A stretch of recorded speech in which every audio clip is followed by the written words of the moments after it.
Muito bem, vamos aplaudir Jesus. Vamos sentar. Ele vai treinando aí, glória a Deus. Abra aí seu aplicativo, a sua Bíblia, que você tiver em Mateus, aliás, no capítulo 9. Nós seremos breves, nós vamos orar. É uma noite de oração, casa de oração. Começamos aqui minutos antes. Mateus 9. Começamos antes aqui, orando, minutos antes, vários minutos antes, porque a ideia é que aqui na sexta seja a casa de oração. E aí a gente também vai começar sempre no horário, vamos encerrar no horário, às 9, um pouquinho no máximo, para tudo ter ordem. Mateus 9, nós vamos ler a partir do versículo 1. Eu tenho solicitado que vocês usem a versão Nova Almeida atualizada, para que todos possamos ler a mesma coisa. Entrando num barco, Jesus passou para a sua própria cidade, a cidade onde ele morava, né? E eis que lhe trouxeram um paralítico deitado num leito. Jesus, vendo a fé que eles tinham, disse ao paralítico: coragem, filho, os teus pecados estão perdoados. Estão lendo isso aí? Glória a Deus. Estão perdoados. Mas alguns escribas, aquelas pessoas que tinham o papel de interpretar a Bíblia para o povo, alguns escribas, diziam entre eles, ou entre si: ele está blasfemando. Jesus, porém, conhecendo os pensamentos deles, disse: por que vocês estão pensando o mal em seu coração? Pois o que é mais fácil dizer? O que é mais fácil? Dizer: os seus pecados estão perdoados, ou dizer: levante-se e ande?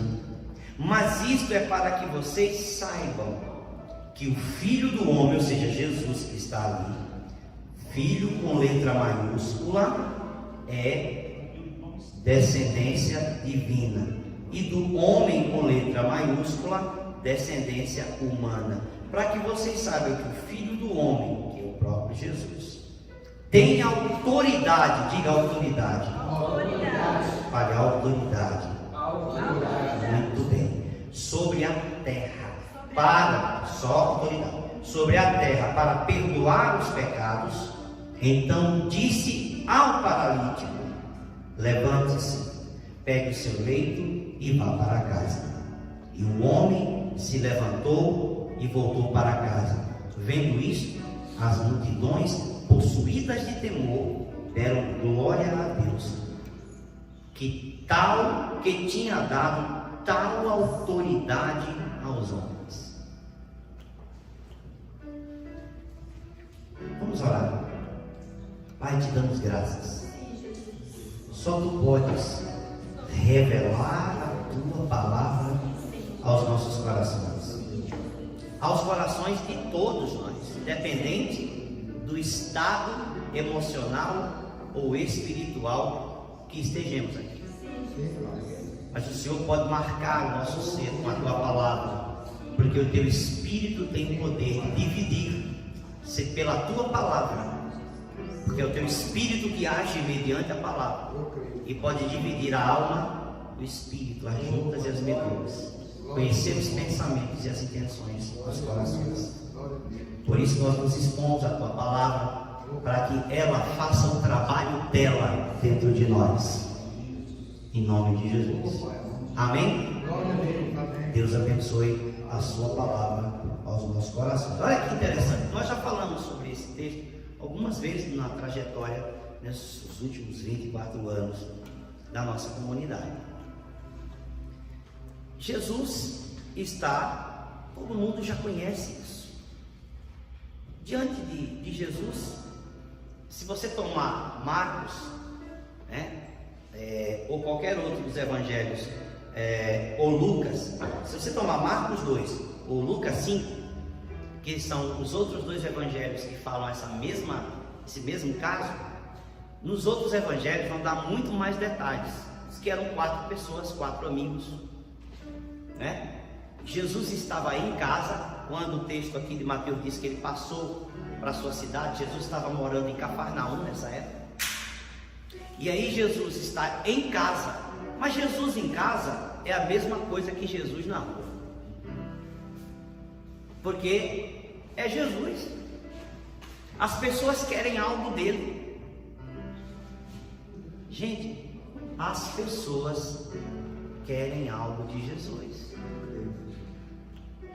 Não há um. Até o ateu quer algo de Jesus. O ateu quer que Jesus se mostre para ele. É que Jesus não se mostra a Deus. Aliás, Deus não se preocupa com ateus. Eu tenho dito isso. Aqueles que não creem, Deus não se importa. É trágico, mas é verdade. Mas todos querem algo de Jesus. E aí descobrem que Jesus chegou em casa. Ao invés de deixarem Jesus descansar, ao invés de permitirem que Jesus tivesse privacidade, além dos apóstolos, dos discípulos que estavam ali acompanhando Jesus, certamente as mulheres que acompanhavam Jesus, Jesus percebe que não consegue nem comer em paz, comer sozinho. E ali, no meio desse momento, Jesus percebe que o telhado dele se abre. Esse texto aqui não diz isso, os outros dizem. O que acontece? Eles destelham a casa de Jesus para passar alguém com uma maca, porque tinha tanta gente do lado de fora que eles não conseguiram levar a maca para dentro da casa. Eles tiveram uma ideia, falaram assim: vamos pelo telhado. E aí no telhado, imagina, tiraram o referente a uma maca de uma pessoa adulta, deitada, e está lá eles descendo o camarada com a corda, onde Jesus está no meio da sala. Jesus está ali, daqui a pouco olhar para cima, vem descendo uma maca. Jesus primeiro não olha para o paralítico, Jesus primeiro olha para os cidadãos que estão descendo a maca. E aí, procura ser mais grave os sons, por favor, e mais baixo. E aí, quando todos os evangelhos, os 3 evangelhos vão dizer isso, Jesus viu a fé dos amigos dele. Jesus não viu a fé dele, porque quem está em um estado de paralisia não tem fé. Quem está em um estado de empobrecimento mental não tem fé. Quem está aprisionado pelas trevas, envolvido por tormentos espirituais ou mentais, não tem fé. Precisa que as outras pessoas lhe ajudem, para que ele possa ser livre ou curado. Então Jesus percebe a fé dos amigos, não percebe a fé dele. Mas Jesus não fala aos amigos, Jesus fala a ele. E aí o texto diz: e Jesus disse ao paralítico. Jesus, ao invés de dizer primeiro ao paralítico: seja curado, Jesus diz ao paralítico: teus pecados estão perdoados. Por quê? Ora, o homem não precisava, não era de cura? O homem não precisava, os seus amigos sabiam, o homem não precisava era sair daquele estado deplorável de paralisia. Os seus amigos sabiam, Jesus também sabia, mas Jesus primeiro precisa tratar o estado espiritual da pessoa. Porque Jesus, primeiro, ainda que, escute isso, ainda que não tenha sido o pecado que tenha causado a paralisia, nenhum dos textos diz isso. Não foi o pecado que deixou ele paralítico. O pecado pode deixar uma pessoa paralítica? Pode. Entende? Você simplesmente não deu atenção à sua segurança pessoal. Isto é pecado. Pecado não é só adulterar, prostituir.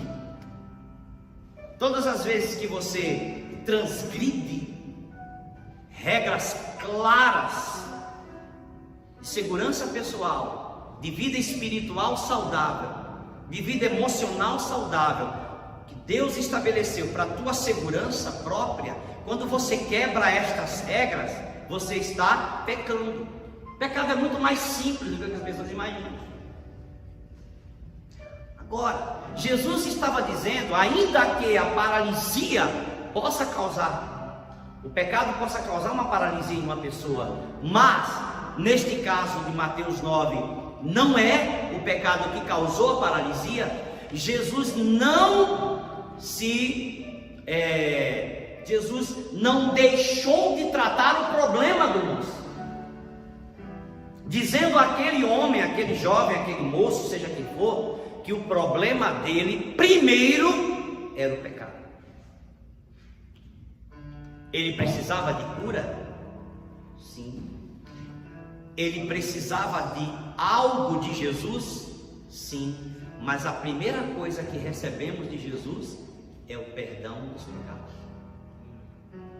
Se nós não entendermos a dinâmica de como Deus age com a gente, nós vamos chegar num ambiente de igreja, de Deus, buscando por algo, desejando alguma coisa de Deus, de forma coerente, real, nós precisamos sim, mas vamos chegar precisando de algo e vamos ouvir primeiro outra coisa.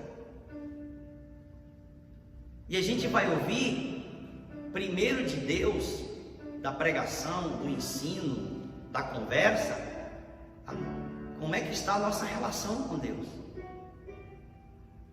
Porque se nós não compreendermos isso em primeiro lugar, Jesus não curou o homem enquanto não disse ao homem que seus pecados estavam perdoados. Portanto, Jesus não fez um milagre na vida daquela pessoa sem primeiro tratar o problema espiritual dele, que ele estava em pecado contra Deus. Gente, se você crê, se você passou a vida inteira, não importa a sua idade, a vida inteira, imagina um cara que tem 19 anos e a vida inteira, né? Minha vida toda. Quantos anos você tem, filho? 25. Sua vida toda. Nossa, pelo amor de Deus, não, né? Mas você passou a parte aí pequenininha da sua vida em crenças que não eram a crença cristã em Deus, como Deus estabeleceu. Você passou parte considerável da sua vida com sofismas, enganos, ideologias, pensamentos equivocados, ensinos errados, crenças erradas. Você está em pecado. Se você está em uma outra religião que não é a religião cristã, a religião de Deus, a religião de Jesus Cristo, você também estava em pecado. Meu filho, é o seguinte: de onde é que você vem? Eu venho das trevas. Eu venho das religiões que não conhecem a Escritura, que não conhecem o Deus da Escritura, que não conhecem o Jesus da Escritura.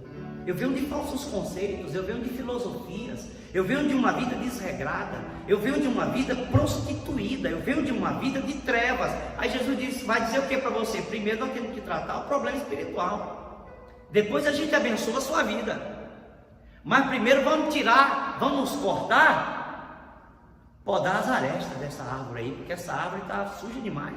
Vamos dar uma limpada nesse negócio dentro de você, porque está sujo demais. Você acha que dá para receber o melhor de Deus no nível que você está? Você acha que dá para receber as bênçãos de Deus, de um Deus santo, puro, imundo como você está? Gente, eu vim para Deus assim, imundo. Eu estava tão sujo. Olha, quem é que no mundo acha que peca contra Deus? Nós nem falamos a palavra pecado, porque quando a gente está fora da fé cristã, a fé cristã genuína, a fé bíblica, quando nós estamos fora da fé bíblica, e só há uma fé bíblica, né? Nós estamos fora da fé bíblica, nós não lidamos com essa história de pecado, nós não falamos de pecado. Os meus erros, cometi um equívoco, sim, eu acho que eu errei assim, mas, né, eu procuro no frigir dos ovos, no equilibrar a coisa. A gente tem uma maneira diferente de falar sobre o pecado, porque a gente não lida com o pecado. O pecado não é real para nós, tá? E eu lia tudo aquilo, eu achava que eu estava pecando contra Deus. Nessas crenças religiosas orientais não existe a ideia do pecado. Não existe. Então, quando eu vim para Deus, que eu entrei numa igreja batista para assistir um filme sobre Jesus num sábado, eu não sabia que eu estava carregado de pecado. Ele primeiro me perdoou para romper os grilhões do pecado na minha vida. Depois disso, liberta, cura, restaura, prospera. Este é o caminho. Este é o caminho da salvação. Este é o caminho da vida eterna. Este é o caminho da bênção. Por isso Jesus disse: perdoados estão os teus pecados. Foi tão chocante para aquela sociedade que eles disseram assim: não, você está blasfemando. Quem é que pode perdoar pecados? No outro texto vai dizer, no outro evangelho vai dizer: quem é que pode perdoar pecados se não for Deus? Tá? Jesus se perdoa pecados, então Jesus é Deus. E aí Jesus dá a prova final, para que saia. Jesus pergunta aos que estão questionando ele, vou encerrar: é mais fácil o que você ouvir eu falar? Perdoados estão os teus pecados? Ou dizer a um paralítico: levante e anda? O que é mais fácil? Eles não responderam. Jesus disse assim: para que vocês saibam que eu tenho autoridade para perdoar pecados e também para curar. Ele chega ao paralítico, depois de ter dito: perdoados estão os teus pecados, levante e anda. Ele prova que tem poder de perdoar pecados fazendo milagres, mas ele só faz o milagre depois que perdoou os pecados. Não dá para colocar os carros na frente dos bois. Portanto, meu lindo, minha linda, meu querido e minha querida, eu sei que é aqueles que vão assistir, porque eu vou pôr isso na internet depois, né? Não tem como você adiantar o processo. Primeiro, Deus precisa lidar com o seu coração, com o seu interior. Primeiro, você tem que ser perdoado de todos os teus pecados. Religiões são pecado, crenças são pecado, ideologias são pecado, convívio com prostituição, com adultério, com sexo fora do padrão de Deus são pecado. Músicas que não adoram a Deus são pecado. Festas, farras, baladas que não glorificam, coisas que não glorificam a Deus são pecado. A gente vem carregado na vida, cheio de coisas conectadas e agregadas a nós, e queremos o melhor de Deus. Não é possível. Não é possível. Deus só nos dá o melhor quando começamos ou quando andamos no processo que Ele estabeleceu. Amém? Amém. E o processo é: primeiro, lida com a questão do pecado dentro de nós, na nossa vida. Depois, o milagre, a bênção, a prosperidade, a paz, sucesso, sei lá o que a pessoa quer.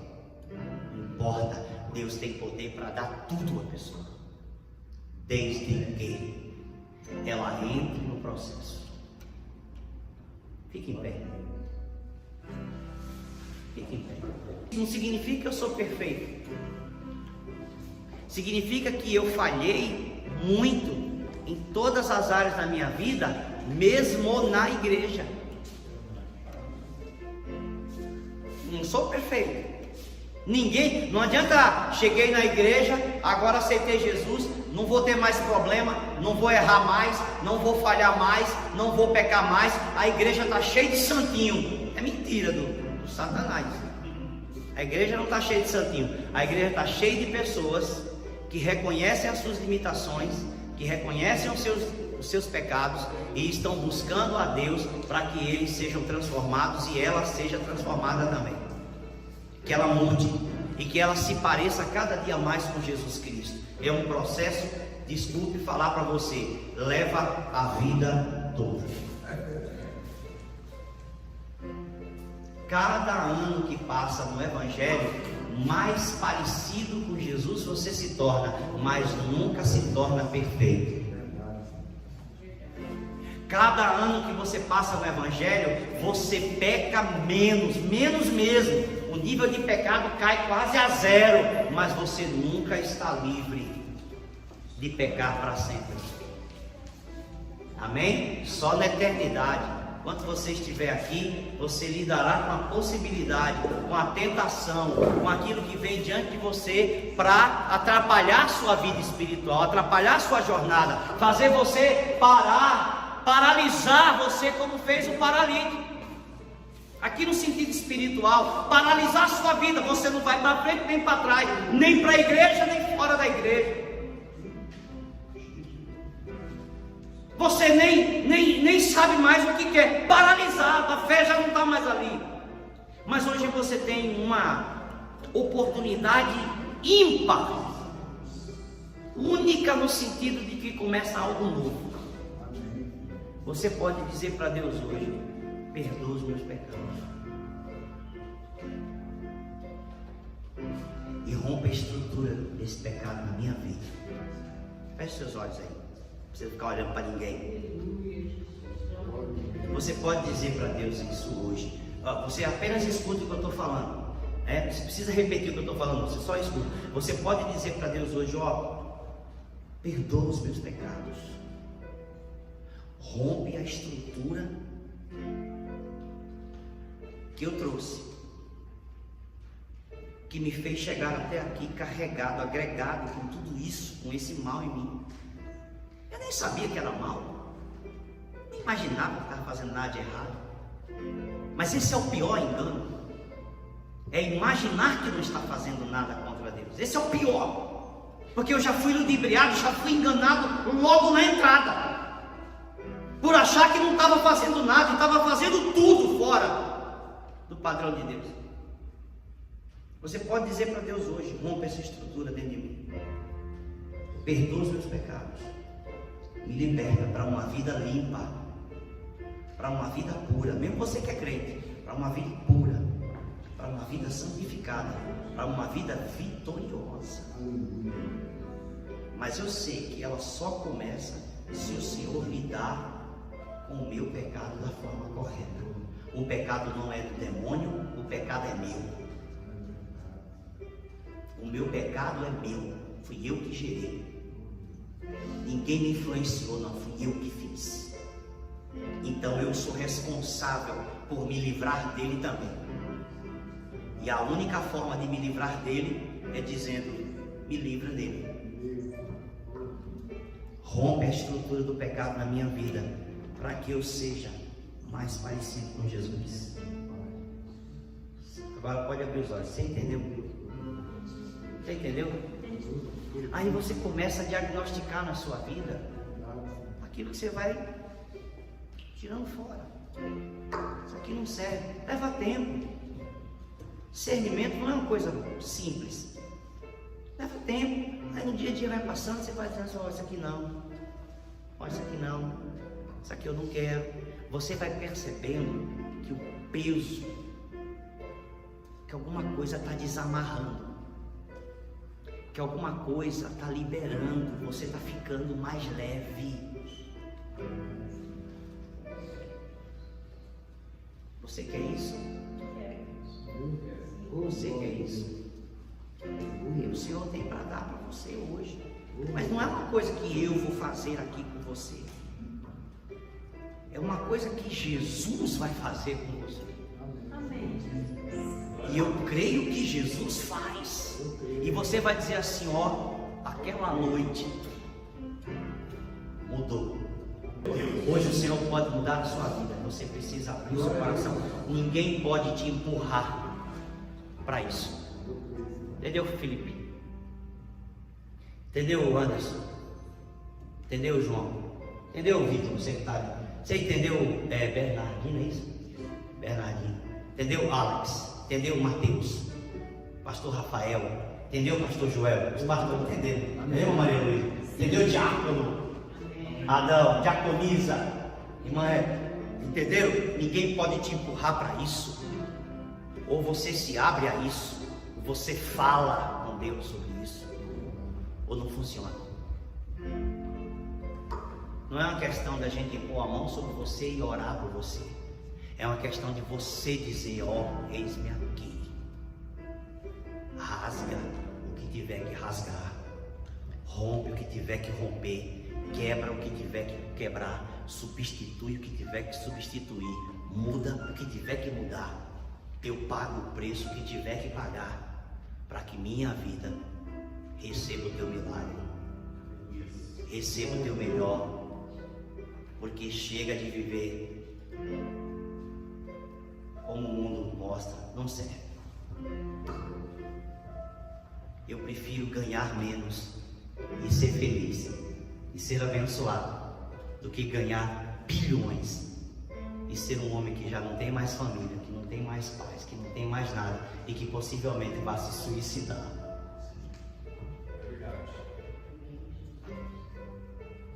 O que o mundo mostra, a ostentação do mundo mata.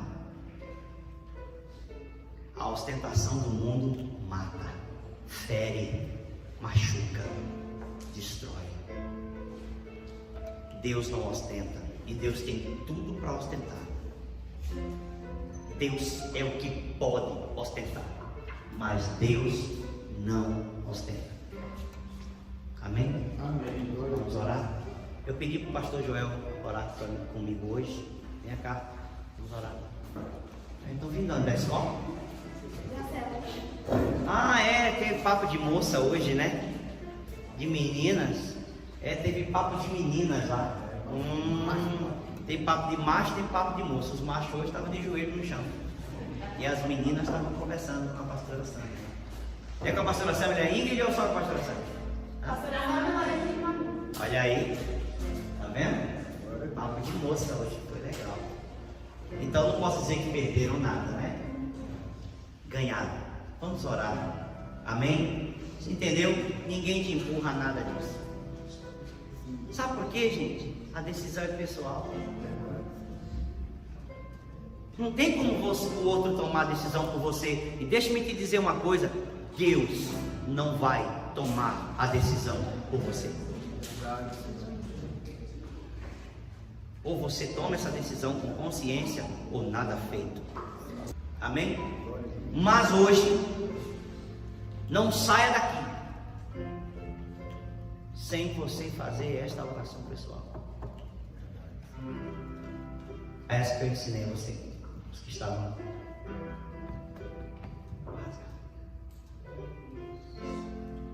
Eu estou aqui, Jesus. Vamos orar, filho. Eu estou aqui, Jesus. Faz algo na minha vida. Eu quero ver. Eu quero experimentar. O Senhor pode fazer isso? Um pai de família perguntou para Jesus: Jesus, se tu podes fazer isso? Jesus disse: eu posso. Jesus disse para ele: se eu posso, tudo é possível ao que crer. Aleluia. Se eu posso, tudo é possível ao que crer. Se nós lidarmos com o pecado dentro de nós, tudo muda definitivamente. se escolhermos a santidade de Deus em nosso corpo, Deus não nega nada. Você ouviu?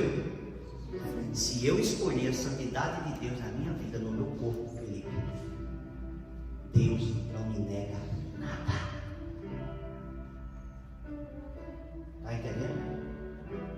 Está entendendo? Meninas, jovenzinhas, se vocês escolherem a santidade de Deus no corpo de vocês, Deus nunca negará nada. Meninos, da mesma forma. Aí eu tenho tanto para falar, mas tenho que ir embora. Quando eu estou assim no espírito, já sabe, hein? Vai até a meia-noite. É melhor parar. Pastor Joel, vamos encerrar com a oração.